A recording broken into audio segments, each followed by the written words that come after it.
Hey, how's it going? Isla here, and I'd like to give you an update on our Wilder Firths project here in the sunny Scottish Highlands. It has actually been really sunny again over the past few weeks. We've been pretty spoiled. Recently there was a kind of joint meeting of all of the projects involved in the seagrass planting funded by the Scottish Marine Environmental Enhancement Fund. So we met up with the other projects that are being funded and we went out for a walk in the intertidal at Moray. It was really lovely, there was lots of knowledge exchange, and I feel like it's going to be a really positive learning environment for us all over the next 3 years.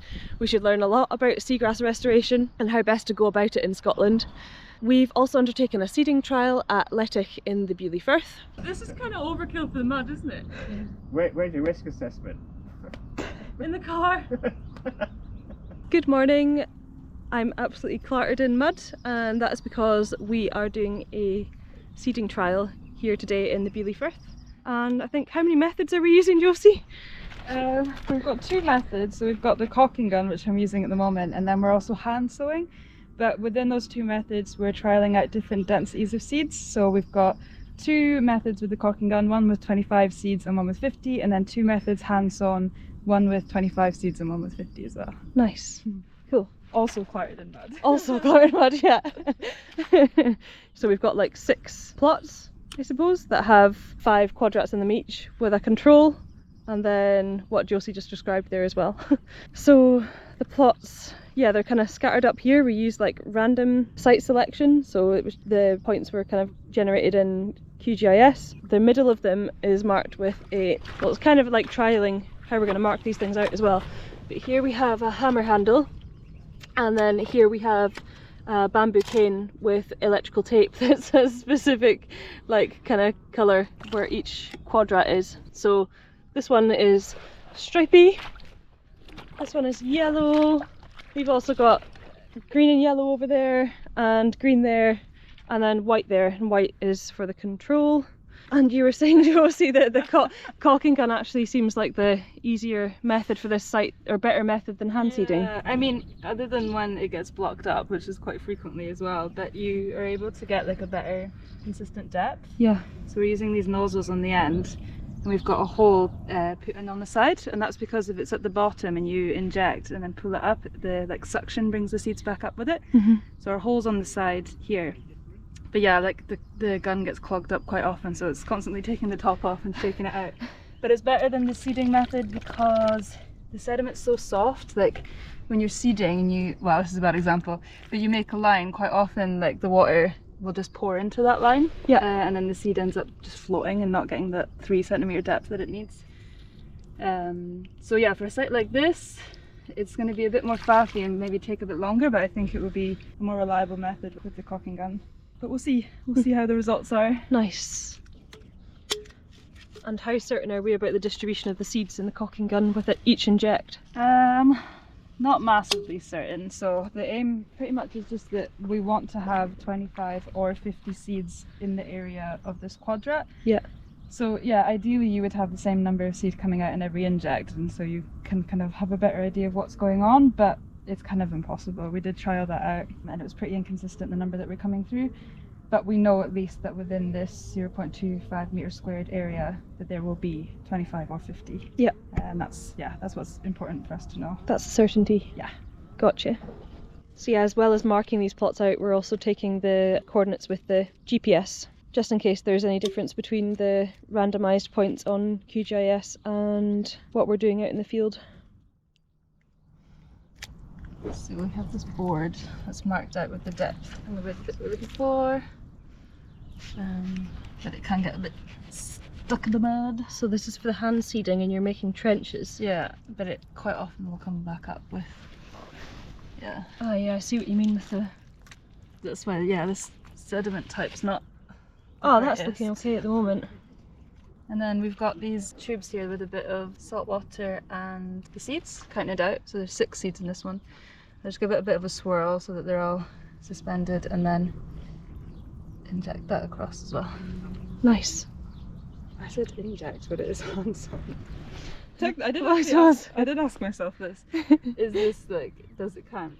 Because you're injecting it with something. It's also technically, but it's not injected. Also, just to mention, these syringes that we're using are reusable. They can just be washed out Yeah, we've already used Oh, them we for can other use them. things, haven't we? Yeah. But yeah, I think in one of our other sites on the south side of the Firth, which has got like much firmer substrate, is going to be a lot easier for this method. We won't have that like stickiness of this sediment issue.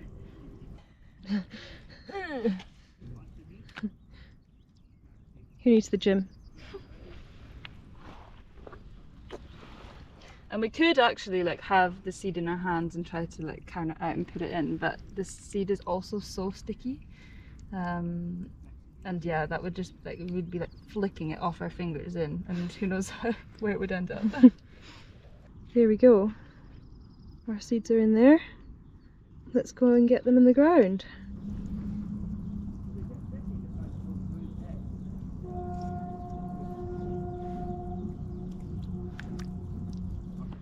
So about 7 months ago, we came out and did a bare root transplant of Marina, Zostera Marina, and we're just finding it now. We thought it didn't survive, but now with the new growth of the season, we're discovering it again. It's super interesting here because the Marina that we have in the project area is thought to be an annual, which means that it's, you know, the plant exists for a year, sets seed, and then the seed then regrows, and kind of then you have another plant for the following year. But if these plants, because these plants didn't have seed when you transplanted them. They were just bit bare rooted. They were really long, probably about 20-30 centimetres long. Planted them out, and then we couldn't find them again. And was literally just wandering about the place, and we saw some. So if they've come back with vegetative growth, then that would imply that they're perennial. And I've asked Frances about this, and Frances, you were like, they just kind of do whatever they like. Yeah, pretty much. Well, you can see it when I'm growing them in the back garden. I've had them growing probably since February last year, and we were looking at them yesterday. Was it Josie? And they're beginning to set seed. Actually, the ones in the tank are setting seed. So wow. Who knows? Plants are just amazing things. Josie, you nearly stood on one! What? Oh my god! I'm nowhere near there! Ecological vandal! It was not me. I think that. Check your wellies. No. Check your wellies. The sun is pretty low, so lighting is a bit of a challenge at the moment. But I'll do my best.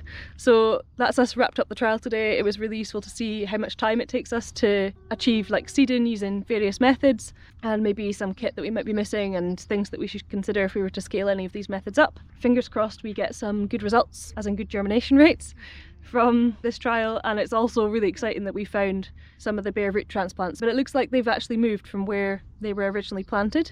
They were just found by chance walking past them, and we've marked them out at their new locations, so hopefully they don't move much more. But regardless, it's really positive that seagrass has managed to survive at this site for a full winter, because there was no seagrass present at this site before. So yeah, good day. Time to wash up the kit and de-mud ourselves, and yeah, get into the office.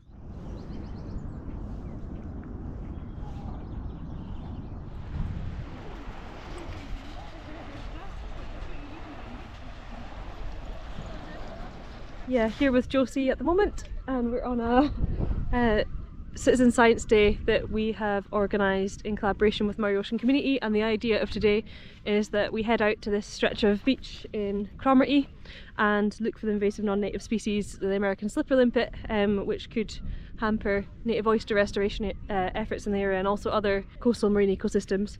We had like not so many down there, but now we have absolutely heaps. I swear I was seeing loads, and then I turned the camera on and I'm like, ah! So yeah, they like to stack themselves on top of rocks like that. There's actually one. Are you okay to hold this for a second? Okay, yeah. Sorry. Still rolling. I just left it running, but I'm just going to show you guys this one. Which one was it? These are all alive. Eh? All alive, yeah. Yeah, this rock. Yeah. Oh, so that one's got another one on top of it. Yeah. wow. Is that anything? Yep, that's two of them. Yeah, that's Ooh. you found them. Found them. Well, Yay. yeah, I know it's kind of. We'll it's return the rocks definitely once not they're kind of de-slipper limpeted. Just like was gonna think of like removing them from the rocks and then taking them up to the beach, but I feel like we might miss some that way. Another one. Oh, sugar.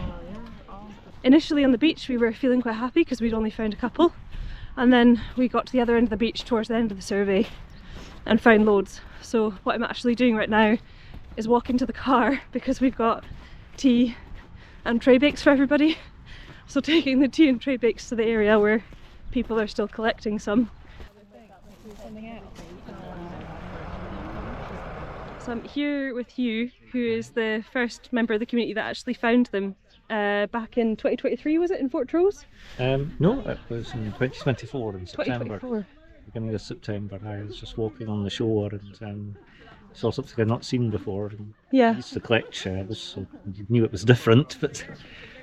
And then I discovered, unfortunately, that it was a slipper limpet, and thus we're all looking for them now. Who did you mention them to at first? So I got in touch with Nature Scott, and they got back straight away, and yeah, and came down to have a look themselves, and we found some, and now, yeah, there's all these surveys going on, and Yeah. people gathering information. Nice job, all because you spotted them. Yeah. Pretty cool. Thanks, Hugh. Cheers. So they had been recorded in Fortrose, which is relatively close to here in the Black Isle, and then a few records also popped up in Cromarty, and the community kind of hadn't walked. None of us had had a look at this stretch of coastline yet, and at the start of we kind of started over at the harbour over there, and at the beginning there weren't so many. I think we had about 2, so we were feeling quite hopeful. But then when we headed over to this rockier bit of habitat over here, which slipper limpets tend to prefer, we started seeing lots of them. So we had loads of folk out, it was really lovely, and we rounded things off with some tray bakes and tea, and it was nice just to chat and get to know the volunteers a wee bit more, because we've seen some of them previously. And a few of the volunteers were also from Cromarty, and it was really important to kind of familiarise people that live in the area with slipper limpets, so that when they're out walking the dog they can recognise them, they can distinguish them from our native species, and they can help us track them. So what are we going to do with this information? I think the regulatory bodies are also wondering this, and I don't know that it will be possible to completely eradicate them from the area. I don't know that that's been done before elsewhere. But what we do want to do is at least wonder and think about whether we can help slow their spread, because yeah, it hasn't taken them long to get from Fortrose, where they were first recorded, to Cromarty. So we've gathered them all up, and I'll take them home, count them, make sure that everything's recorded so that those records can be used by Nature Scott and the Marine Directorate, and then humanely dispatch them. So it's unfortunate, it's not the slipper limpet's fault, but they can have really devastating impacts on our native coastal ecosystems. So this is unfortunately the only way, and something that we just need to do.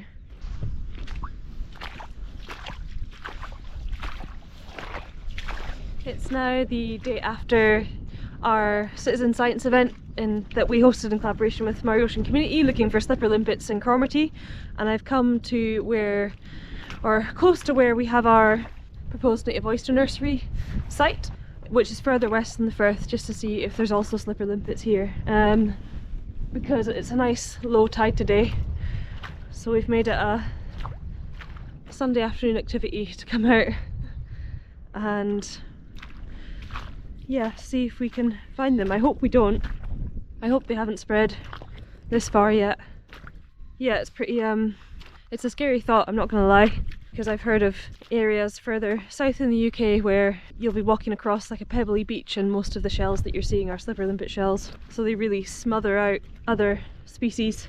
And the kind of sediment type here is not too different from where we were at in Cromarty yesterday, and like up on the shore we have some like pebblier bits, and they quite like a hard substrate to be on. So yeah, we'll continue looking, and fingers crossed we don't see any, but I haven't seen any yet. Still no slipper limpets, but one thing we are finding lots of are native oyster shell, so that's really nice. It's always a really confronting thing seeing lots of native oyster shell in an area as well, because the last confirmed record of native oysters in the Cromarty Firth is in the late 1800s, so it's kind of like an echo of the past from the kind of anecdotal or historical records that we've read and the number of shells that we see, the extent of the beds that were in the Cromarty Firth as well. With the slipper limpet showing up on the scene before we've got the nursery up and running, and before native oyster restoration in the Firth has had a chance to take off, I'm just hoping that we're going to be able to slow their spread or restrict them somewhat, because I don't think eradication is possible. But perhaps there are areas of the Firth that we could keep their numbers low enough so that other, well, native oysters could come back, and the other habitats that are here, like we've got blue mussels as well, could be here and thrive.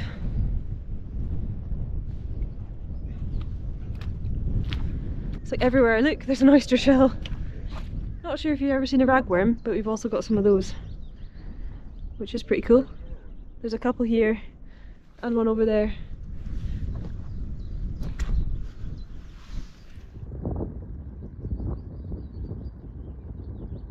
So I'm on my phone now recording this because we were about to leave, and then spotted some. Yeah, so they've spread as far west in the Cromarty Firth at least as the proposed native oyster nursery site, which isn't great.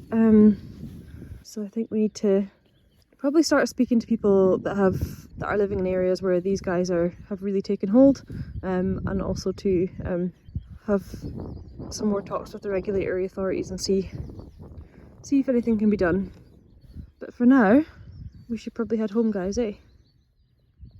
But these look to me like they are young slipper limpets all over this rock. These guys here. There's also some barnacles. Yeah, it's gonna be a nightmare. So really unfortunate, but we are kind of in collaboration with Moray Ocean Community. We've approached the regulators and we're going to see what they've got planned in terms of their control, and see where other groups in the area can also slot into those plans to see if we can control them. That is about it. Oh, also we found we had a really nice osprey sighting that day, which cheered me up a little bit. Yeah, I managed to catch that on Gus's camera, so should have footage there for you as well. I think that is about it. If you would like to become a Mossy Earth member and support projects like this one, and we have a diversity of different projects across different areas, then please visit mossy.earth. Without you guys, or our members, we wouldn't be able to do any of this, so thank you. Cheers!